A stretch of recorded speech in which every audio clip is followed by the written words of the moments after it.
Okay, so now we move on to F, which is an application of the introduction videos parts 1 and 2.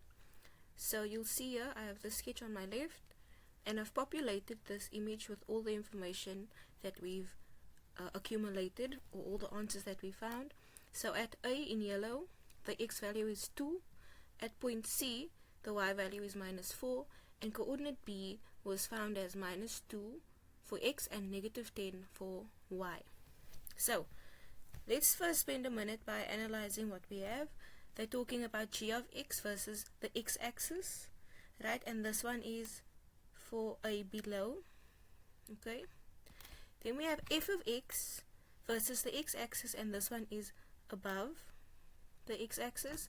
Then we have f of x versus g of x. So where is f of x? Above g of x.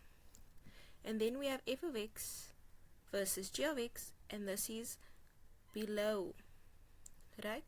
And don't forget, we just need to add that equal to sign at the end of our answer, okay? And so now that we know what we are looking at or looking for, we know exactly how to answer this question. So we are now talking about g of x. So let's highlight g of x in a certain color. Okay, so you'll see I've highlighted both functions as well as the x-axis, because those are the three things that are involved here. So the first question is, where is the blue graph below the x-axis? And if we have a close look here, our blue graph is below the axis from here all the way up to -infinity. And so for f1, our blue function is below the x-axis whenever x is less than 2. So this happens when x is 1, 0, -1, -2, -3, and so on and so forth. And so this takes place when x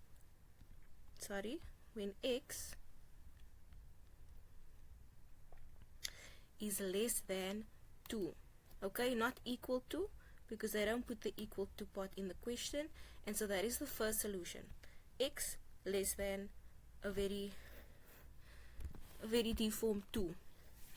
The next question is, where is f of x, our yellow function, above or equal to the x-axis?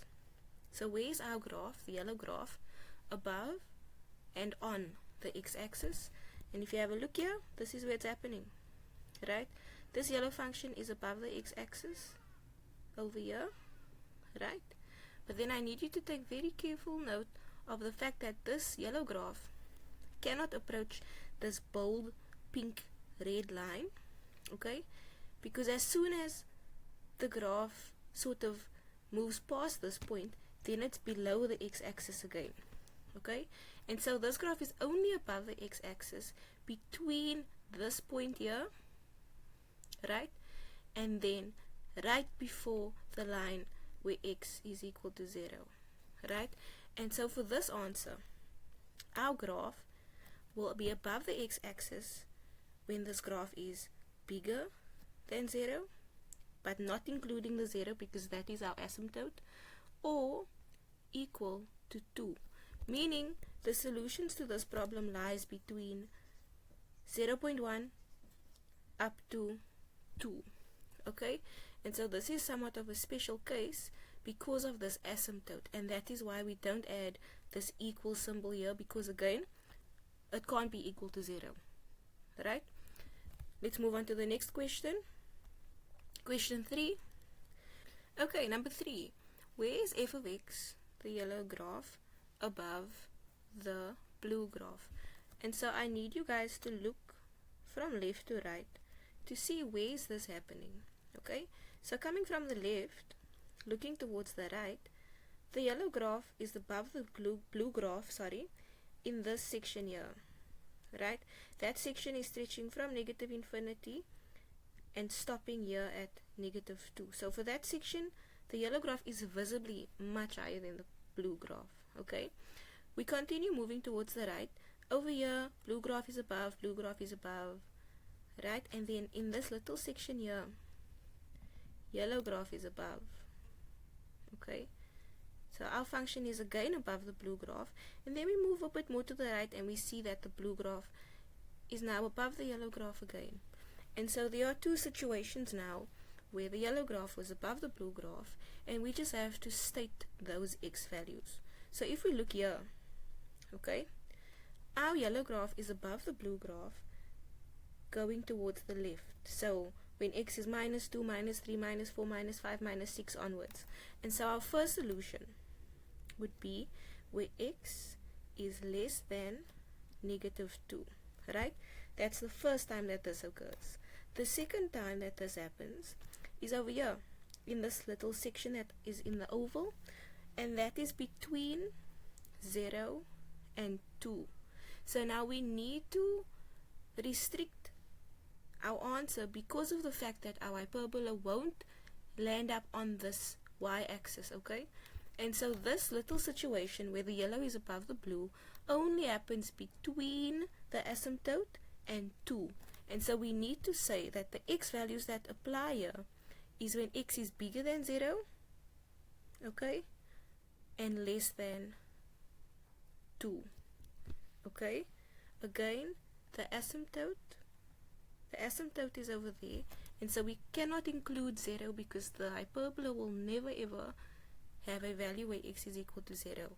And so that is the answer to question 3, where f of x, the yellow graph, was above g of x, the blue graph. Okay, question 4. I'm hoping that you are seeing how much easier reading through the question first makes answering this, and also highlighting your functions. So you need at least 3 colors here to make your life easier, and then you can just use your pen to indicate your different asymptotes for this function. Okay, should you have a hyperbola or an exponential graph. So moving along, f of x less than or equal to g of x. To us that means where is the yellow function, where is the yellow graph under or on the blue graph. Okay, so now let's go again. We look from left to right. So over here it's above, don't care for that. And then over here it's below, which is what we want, yellow under blue. Okay, now we of course have that section. We move on, above, we don't care for that. And then from here onwards we see our yellow graph is now below the blue graph, which is what we were looking for. And so now we have our 2 scenarios, or our 2 situations. Okay, so very carefully let's have a look. So the yellow graph is below the blue graph between minus 2 and between 0, right? But remember, that is your asymptote, so we cannot include the asymptote. So this happens when x is bigger than or equal to minus 2 but less than 0. Okay, and there's your first answer. So between minus 2 and on minus 2, and then every other point but not 0, right, excluding up to 0. And then the second situation where this happens, right, and lucky for us there's no asymptote anymore, it happens when x is bigger than or equal to 2, and I know about the or equal to because of that symbol that they gave us in the start. So this happens when x is larger than or equal to 2, and again we write it separately because it happens on 2 separate occasions. It happens here at the oval, and then it happens here at this parallelogram.